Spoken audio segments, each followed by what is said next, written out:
Bonjour dans Master Magic, nous sommes avec un des champions de France, qui c'est Jean-Philippe Pulpi. Qu'est-ce que c'est la créativité pour toi? C'est arriver à trouver une idée qui va percuter dans chaque esprit en disant « Waouh !» Pour moi, la créativité, elle n'est pas dans la recherche de peut-être de nouveaux effets, puisque ça, c'est difficile aujourd'hui, hein, il y a beaucoup de choses qui ont été faites, mais c'est plus trouver comment amener un effet en relation avec un caractère, un personnage, un environnement, un contexte, mais comment l'amener pour que ce soit le plus naturel possible et le plus juste possible. Désolé, la théorie pure là, mais si tu veux, moi j'aime bien mettre dans un numéro, tu as plusieurs composantes, d'accord? Tu as la musique, les effets, la scénographie, la lumière, les rythmes, blablabla. Donc tu as plein de composantes. Et au centre de tout ça, ma vision théâtrale, je mets le caractère, le personnage. Et le personnage doit être cohérent avec tout ça. Il y a d'autres écoles qui vont plutôt parler de composantes dont le caractère, et ça fait le numéro. Et donc le numéro est au centre. Et là, je dis non, parce que le personnage, ça veut dire que le caractère qui fait ce personnage peut être échangé contre quelqu'un. Or, pour moi, ce qui est le plus important, c'est que le numéro complet soit unique et que seule la personne qui le présente, le comédien, le magicien, que seul lui puisse le présenter et que personne d'autre ne puisse le faire parce que c'est son âme, c'est lui-même qui parle.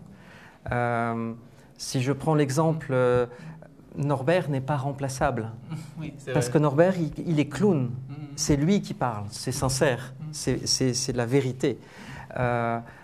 Et il n'y a pas d'originalité dans son numéro, pour autant c'est hyper créatif dans son contexte de personnage, avec cette dualité de présentateur comique, clown, et de master.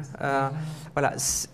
De là, il y a l'originalité, il y a la créativité, mais le tout est sincère, et le centre de ce numéro, c'est bien le caractère. Moi j'ai un clown qui est plus dans la gentillesse, dans la douceur.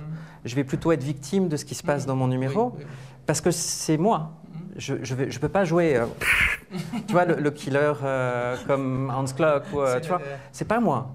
Je peux essayer, ça ne marchera pas, je le sais, ça ne marchera pas. Donc voilà, je suis plus à la recherche de créativité autour de l'ensemble de ces composantes avec le personnage au centre.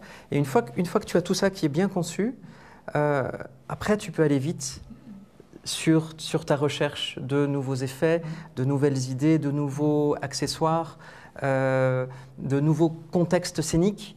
Là, je travaille sur un numéro, par exemple, où il n'y a pas de lumière. Ce n'est pas un numéro de lumière noire, mais il n'y a aucune lumière de théâtre utilisée. Ce ne sont que des lumières qui sont soit portées, soit les accessoires eux-mêmes sont lumineux. Mais voilà, j'essaie de changer, de casser des codes pour aller sur des pistes nouvelles. Mais c'est pas moi, je vais essayer de trouver des choses qui, en magie, pourraient être utilisées. Voilà l'idée. Mais il faut si tu veux, le plus important, c'est ce que je conseille à tout le monde qui me pose ce genre de questions, c'est tout faire, tout voir, sauf la magie. Sauf la magie. Parce que la magie, elle te ramène à des codes historiques qui sont des codes de magie moderne, qui sont des codes très stéréotypés, avec un effet disparition, apparition, transformation, changement, etc. Avec un personnage de magicien qu'on peut caricaturer avec le chapeau, la queue de pie, etc. Mais tu ramènes immédiatement à ça oui, c'est vrai. le théâtre, le spectacle magique, c'est tout ça. Et nous, on reste là? Oui, c'est vrai. Dommage. Ouais. Tu vois, et c'est pour ça que j'aime bien aller voir tous les spectacles possibles, que ce soit J'avais travaillé sur un... Ça, faut pas le dire, hein, Non, non. mais j'avais travaillé sur la mise en scène d'un numéro de striptease, de nu, tu vois. Oui. Et je ne peux pas dire que j'aime ce genre de spectacle, Oui, j'en c'est vois bien pas ça. beaucoup, Oui. mais quand j'en vois, je dis à chaque fois, mais pareil, c'est un cadre qui est tellement Oui, rigide, bien sûr, oui. qui est codé avec, Mhm. avec un début, un milieu, une fin. Ah oui, c'est bien. Et voilà, et j'ai essayé de dire au couple avec qui je travaillais, et essayons autre chose. Et on a joué sur la lumière, bien sûr, puisque le problème, c'est de voir, d'imaginer, mais pas de trop voir. Tu vois, c'est ça, c'est ça l'intérêt de ce type de spectacle. Et on est parti du principe, on a essayé, et continue encore avec, de donner l'éclairage aux spectateurs. Oh. Et du coup, ce sont les spectateurs, il y a 4 spectateurs qui éclairent ce qu'ils ont envie d'éclairer. Et ça devient tout à fait autre chose, parce qu'à ce moment-là, on vient jouer avec l'éclairage, ou quand la femme sent que l'éclairage est un peu trop bas, elle demande de le remonter. Ah, c'est joli. Et voilà, et toute cette relation improvisée est possible, et tout d'un coup change la relation au spectacle. On est dans un érotisme qui est complice, direct avec le public. Voilà, ça c'est quelque chose que ça te parle, quoi. Voilà. C'est la vision du Krasios, ça c'est. Alors le Krasios, c'est à ce niveau-là. Oui. D'accord, parce qu'on est dans un érotisme plastique qui est un petit peu différent de ce que j'ai pu travailler.